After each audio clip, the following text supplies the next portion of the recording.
जहां राज्यसभा में आज महिला आरक्षण बिल पेश होने जा रहा है। राज्यसभा में चर्चा के बाद बिल पारित होने की उम्मीद लगाई जा रही है। तो 20 सितंबर को लोकसभा में बिल पास हो चुका है और अब अगर राज्यसभा में ये बिल पास होता है उसके पास इसे राष्ट्रपति के पास भेजा जाएगा और उसके बाद ये कानून बन जाएगा। यजुर्वेद काल में महिलाओं को बराबर का स्थान दिया गया और कहा गया कि राजा अगर न्याय प्रेमी है तो रानी भी न्याय प्रेमी होनी चाहिए। इतनी दूर की सोच रखी गई थी, यह भी हमको ध्यान रखना। उसी तरीके से 4th सेंचुरी में, 4वीं सेंचुरी में प्रभावती गुप्त जो इंडियन हिस्ट्री में प्रथम राज्य इन्होंने किया, वह बताता है कि महिलाओं का कितना गौरवमय इतिहास रहा है। रानी जीजाबाई जो मराठा रानी के रूप में जानी गई, उनका जो गाइडेंस थी, उनका जो डायरेक्शन था, उसने छत्रपति शिवाजी को हिंदवी स्वराज्य बनाने के लिए प्रेरित किया। यह भी हमको ध्यान में रखना चाहिए।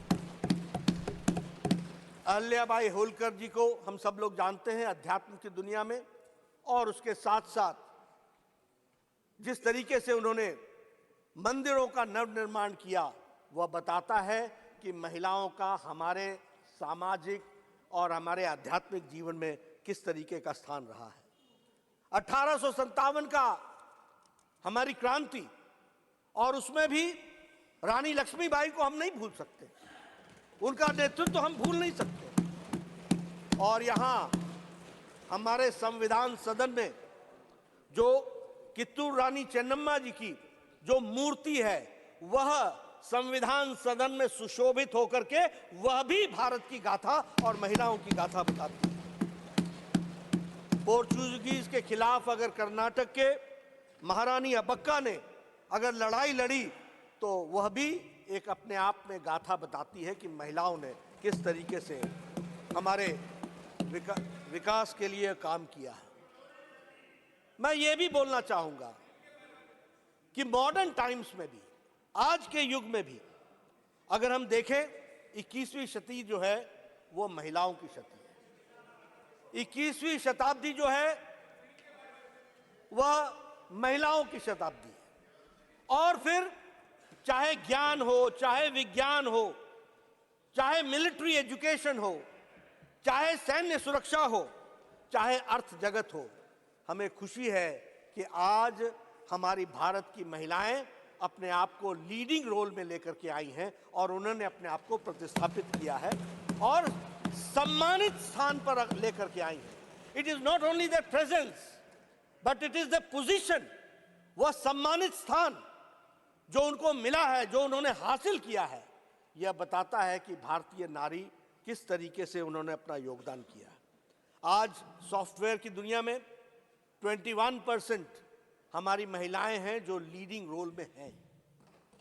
आज हम अगर इसरो की बात करें, जिसके बारे में कल परसों जयराम रमेश जी चर्चा कर रहे थे, उसमें अगर हम साइंटिस्ट देखें तो फिर चाहे मार्स मिशन हो, चाहे चंद्रयान हो, चाहे आदित्य L1 हो, इन सब में महिला साइंटिस्ट का बहुत बड़ा योगदान है। इसको भी हमको ध्यान में रखना।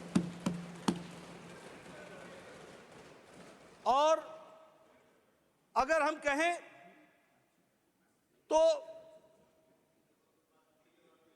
सरकार की सत्ता में भी आजाद भारत में 12 मुख्यमंत्री महिलाएं बन चुकी हैं इस आजाद भारत में। इसको भी हमको ध्यान में रखना।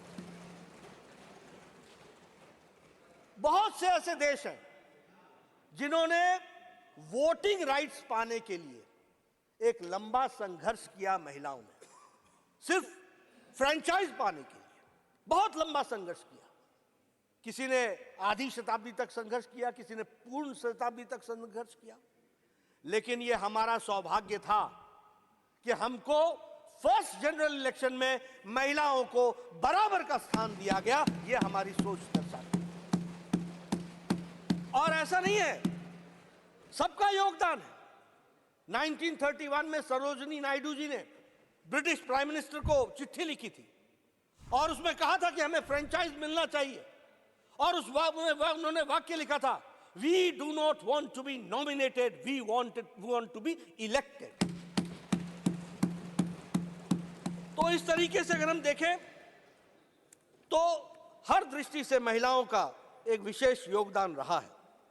और हमें यह भी सौभाग्य है कि बहुत देशों से पहले हमें प्रधानमंत्री भी महिला इस देश को बहुत पहले मिल गई, कई अन्य देशों से पहले। इसलिए हमारा नजरिया बेचारा, अबला, बेचारी नारी ऐसा कभी नहीं रहा। हमेशा हम लोगों ने उनको एक विशेष स्थान देकर के उनको आगे बढ़ाने का काम किया। हमारे कॉन्स्टिट्यूएंट असेंबली में भी 15 महिलाएं थी जिनका विशेष योगदान संविधान के निर्माण में रहा। और आज हमारे 102 एमपीज हैं यहां पर महिलाएं, जो अपने सशक्तिकरण के कारण दे आर इलेक्टेड, और वो इलेक्ट होकर के आई हैं। यह भी हमको बताता है कि महिलाओं ने किस तरीके से, फिर चाहे वो पॉलिटिक्स हो, स्पोर्ट्स हो, इकोनॉमी हो, एविएशन हो, एंटरप्रेन्योरशिप हो, सब में नारियों ने अपना योगदान किया है।